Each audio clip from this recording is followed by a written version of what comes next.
back to my channel. This is Priya, and if you're stopping by, thank you. Welcome to my channel, and if you're coming back for me, it's awesome to see you back. Here I'm continuing with my series on distress inks, distress oxides, and all the fun stuff you can do with those. If you haven't watched my first video on the series, please go back and watch it. It is more like a continuation to the first one. I would also like to touch base with a few other questions I got after I posted my first video. So if this is something you would like to watch, please stay with me and let's get started. So first question I got was, how do I keep my surface clean? This is my table, and I do not like any stains or permanent markings on there, because for your pictures you obviously need a clean slate or a canvas or a poster board or whatever to get your pictures clean.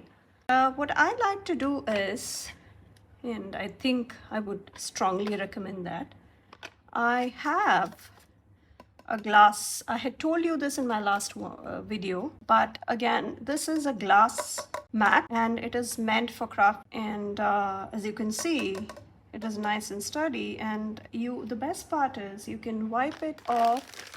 Sorry about that.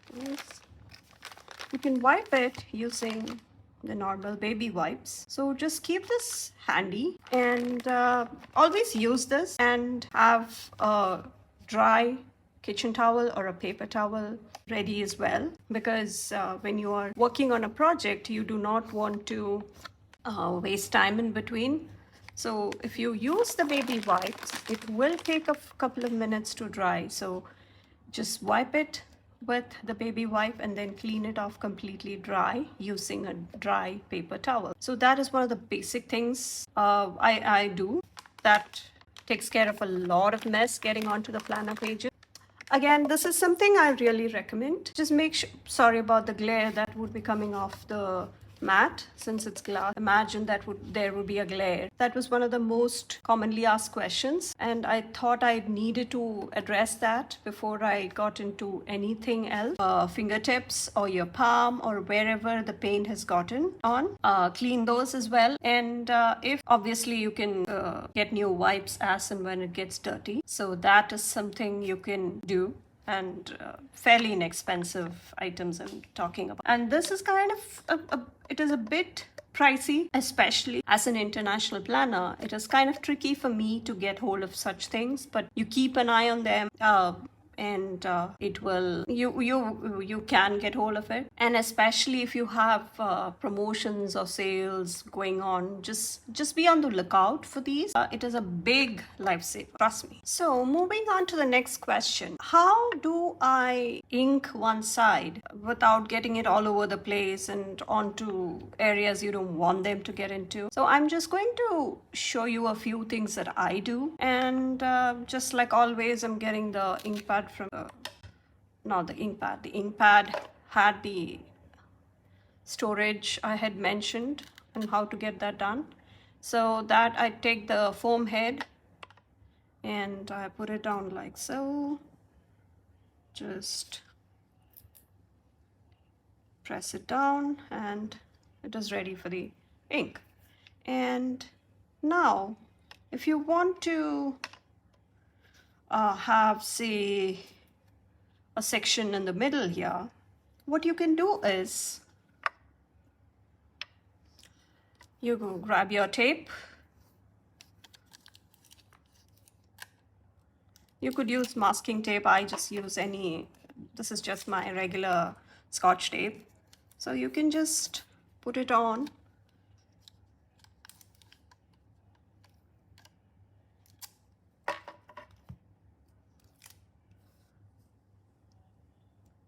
Just along the edge there, just so that it is nice and secure. So you're going back to inking that, and just like I told you last time, we are going to need to come in a circular motion like this. So just hold it at an angle. I'll show you a close-up So this, as you can see, it does not just going ahead and inking that. And as you can see, this is nice and secure. So now you can take your hands completely off and you can work with your ink. So that way the blending is actually pretty smooth. I think I should replace this head. So it's been used pretty well, though I think it's falling apart, as you can see. Just getting a new head, pressing it down, and it's ready to go. And so now coming back to this, to the bottom, so that we can have all of this edge to show you my next point. So going back to that and just coming in at an angle. Ink it a bit more. So when you look at this, you may think that there is hardly any ink in there, but trust me, there is a lot of ink on the pad. So again, you come in and it's a circular motion. So just keep going like this.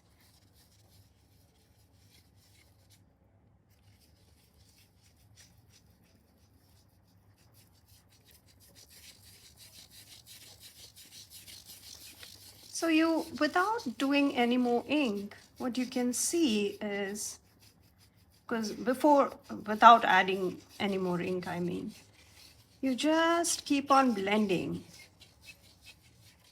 You can take your hands completely off. It's nice and secure.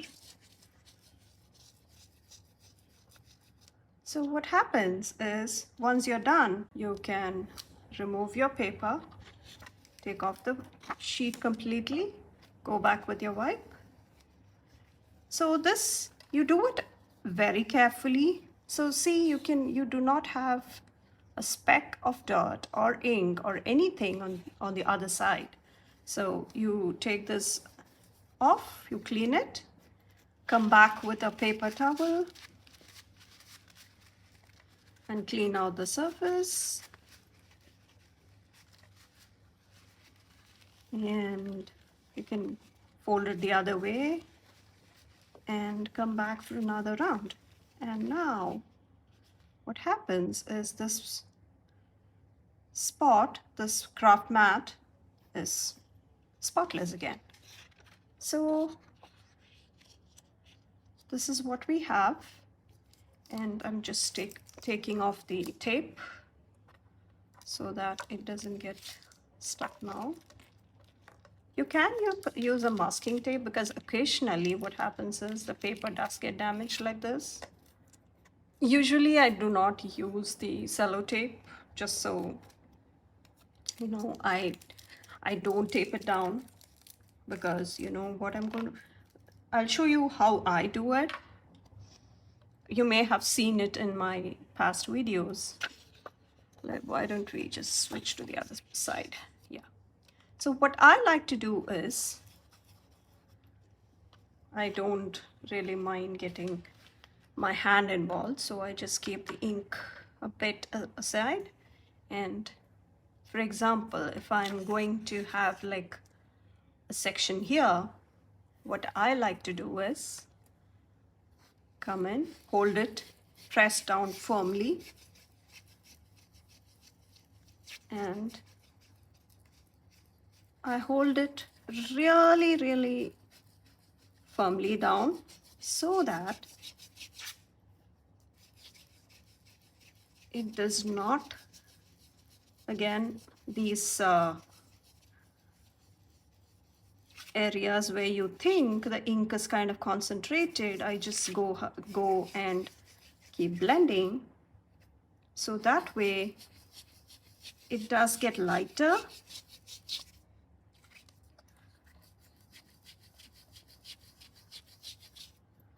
And yeah, so this was the part we actually did on the other side. And this part, as you can see, has absolutely no ink coming in from the other side, because I just like to press it down firmly so that it does not move or get onto any other surface. So if you're not confident about this process, I mean, it will come with practice, but this is what I like to do. But you can use the sellotape as I showed you earlier, or you can even use the washi tapes that you have lying around. You can use the ones that you are not going to use otherwise. For example, you can put them to good use this way, because washi tapes or masking tapes are better suited for that. So that is the other thing you can do. So again, every time just make sure you are, see how much paint came off that. So just remove the paper, clean it out completely, wipe it, go back with the paper towel, make sure this is dry, and you just clean out the whole surface, fold it over, fold it over like this, and go back, and you will have a completely dry working surface ready for your project. So that's something you can do. And so hope you had some clarity on how I avoid getting stains on areas I don't want them to get on. So that is this question answered. And the next question is, how long can I just go ahead and work the next layer of stickers or inks or pen or whatever on this? How long do I need to wait, or does it need any drying time? From my experience, I can tell you that if you just leave it alone for about 10-15 minutes, this will actually dry. Some cases, if the layer is really thin, it doesn't take that as much time. Not even 10-15 minutes, and 5 minutes it's back to the workable stage.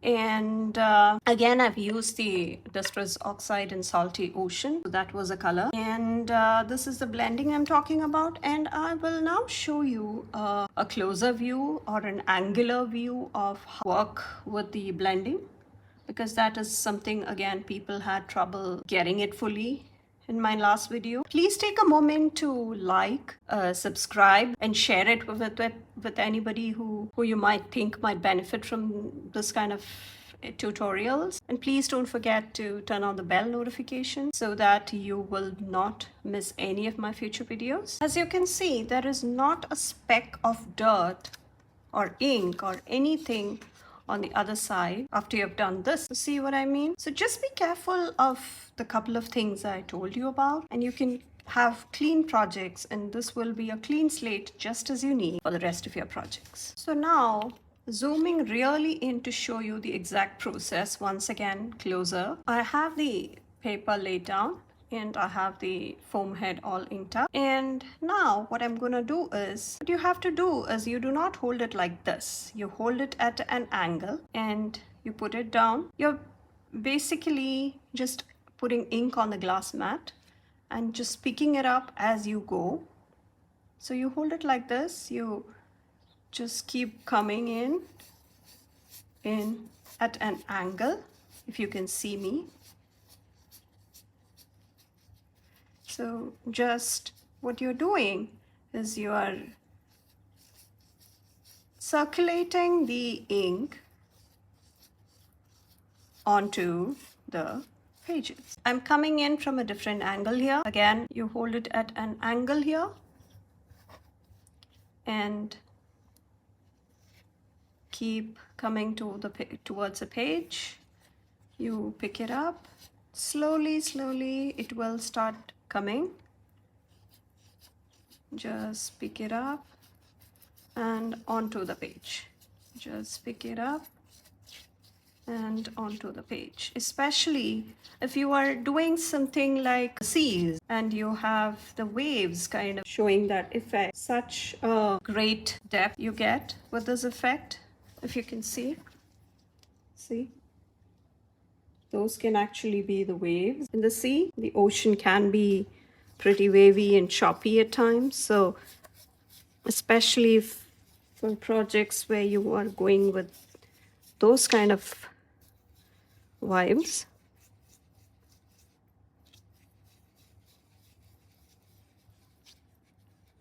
Again, just keep an eye on that angle I have there.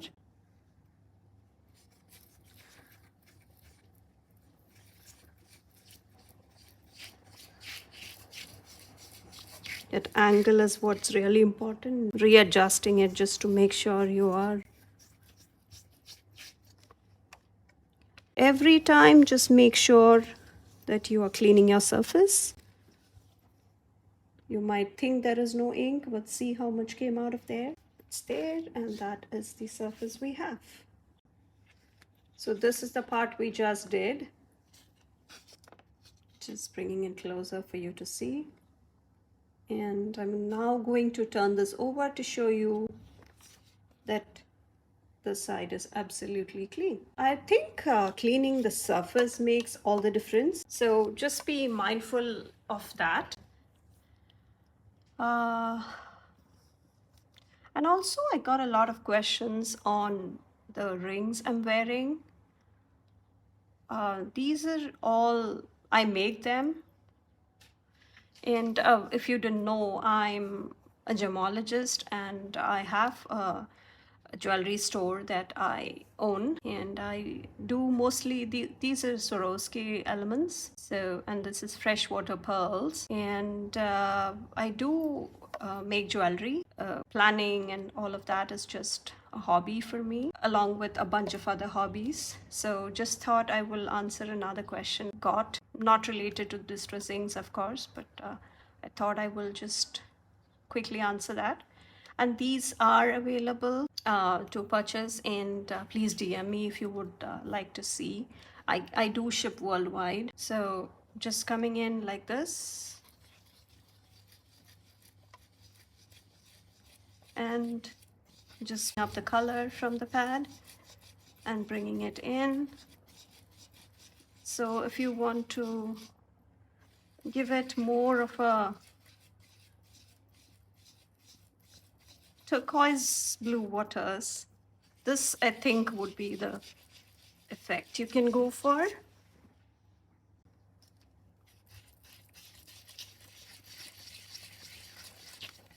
So you hold it down, again the same technique. As you can see, the waters. And so what happens is you come in with that, and there is a lot of ink in this part. So what I'm going to do is just blend it a bit more to the side so that it can all be turquoise blue waters.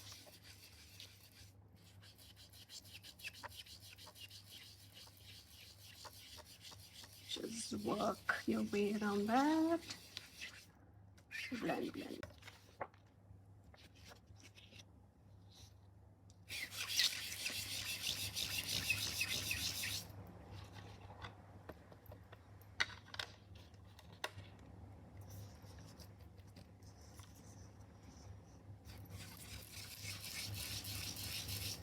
So just a tiny bit there, and coming in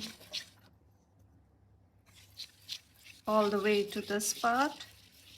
Not a whole lot, but yes, it does happen.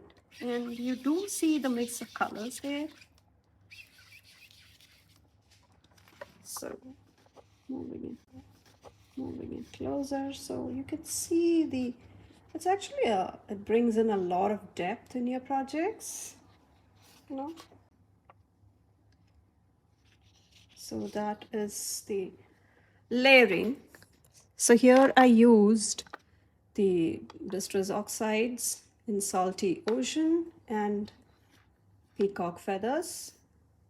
So the next question I'm going to answer is, how do I get specific shape or something on my pages with these? So you could, the easiest way of course is to use a stencil, and this is just a basic stencil I got from Daiso, I believe, fairly inexpensive, whole bunch of shapes and size in here. So this is something you could use. You could put it down, come in with an ink, and you've got a nice oval for you to use. And that is one option. Or if you do not have any stencils, you can come in. This was part of a packaging, I believe. I got some peaches and it was part of the packaging, especially shapes, different shapes. It's a nice way to do that. So let's go to putting the head down, pressing it down,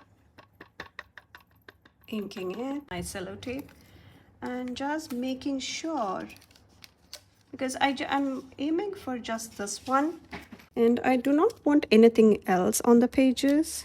So just coming in with this and taping it down. So that way these are all protected. So you can come in and just go really close to the edges. You could do that with the Distress Oxides. This, I was just doing the Distress inks because I did not have the Distress Oxide in black suit. Just go really close to the edges so that you can get a really nice finish. So just taking that off, and there you have a shape. Meaning this is easy. Just take it out, use the wipe it down,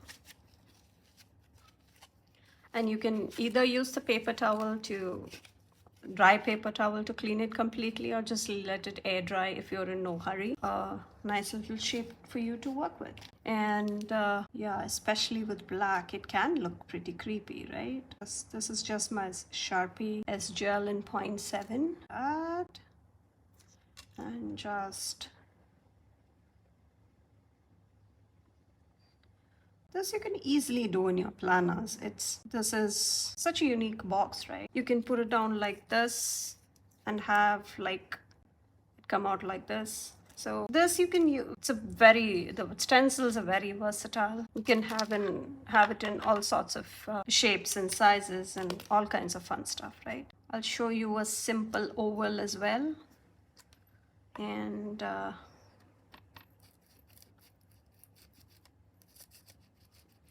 just make sure you are not forcing the ink through the holes you don't want them to go through. For example, you have holes here and you have the hexagons here, and there you have a creepy little oval. Just clean it and let it air dry. You can, this is a click art pen. It can be kind of a doodly shape, right?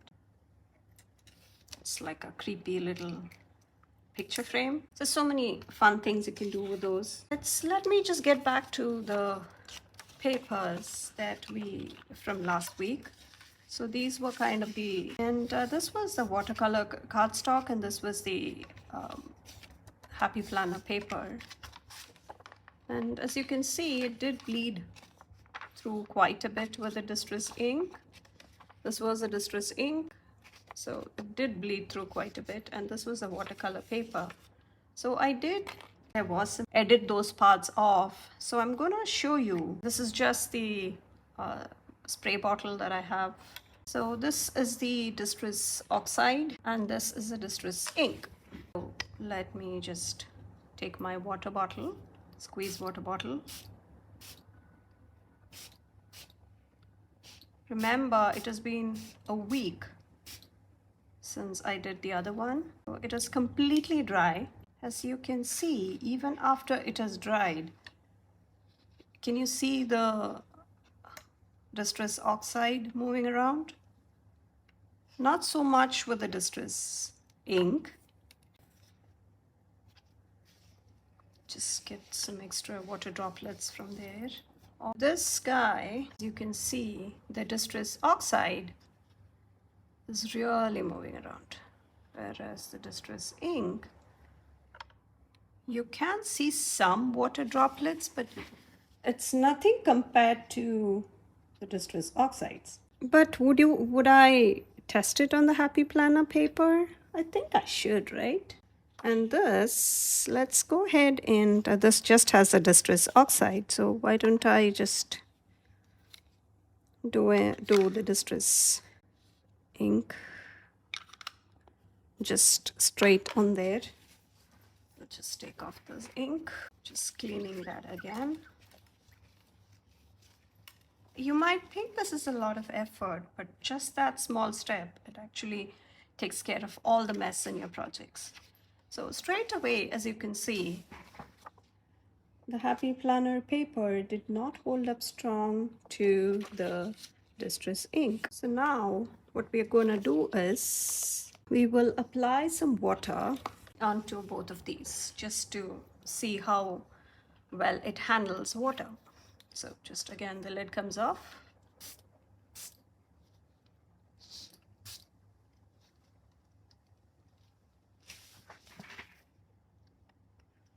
Just making sure it is in frame.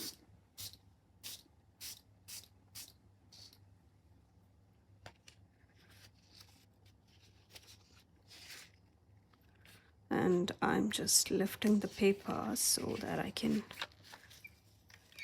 remove the water droplets from the surface here.